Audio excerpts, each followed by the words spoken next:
കൊച്ചി വീണ്ടും രാജ്യാന്തര ക്രിക്കറ്റിന് വേദിയാകുന്നു. ഒക്ടോബറിൽ ഓസ്ട്രേലിയൻ ക്രിക്കറ്റ് ടീമിന്റെ ഇന്ത്യൻ പര്യടന വേളയിൽ ഒരു ഏകദിനം കൊച്ചിയിൽ നടക്കാൻ സാധ്യത. ഇത് സംബന്ധിച്ച് ഏകദേശ ധാരണയായി കഴിഞ്ഞെന്ന് Kerala cricket association secretary TC. Mathew കൊച്ചിയിൽ പറഞ്ഞു.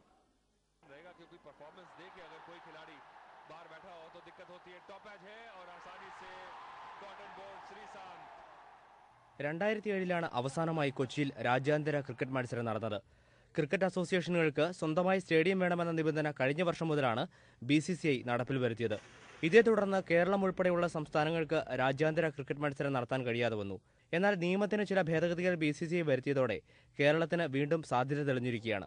ഏകദിനം നടത്തുന്നതിനായി GCDയുമായി ചേർന്ന് കലൂർ രാജ്യാന്തര സ്റ്റേഡിയം നവീകരിക്കുന്നതിനുള്ള നടപടികൾ ഉടൻ ആരംഭിക്കുമെന്ന് KCA സെക്രട്ടറി അറിയിച്ചു. BCCI തരുന്ന ഗ്രാന്റ് ബാങ്കിലിട്ട് അത് ഇൻഫ്രാസ്ട്രക്ചറിന് വേണ്ടി ഉപയോഗിക്കാത്ത അസോസിയേഷനുകൾക്ക് വേണ്ടിയിട്ടാണ് ഇത്തരത്തിലൊരു നിയമം കൊണ്ടുവന്നത്.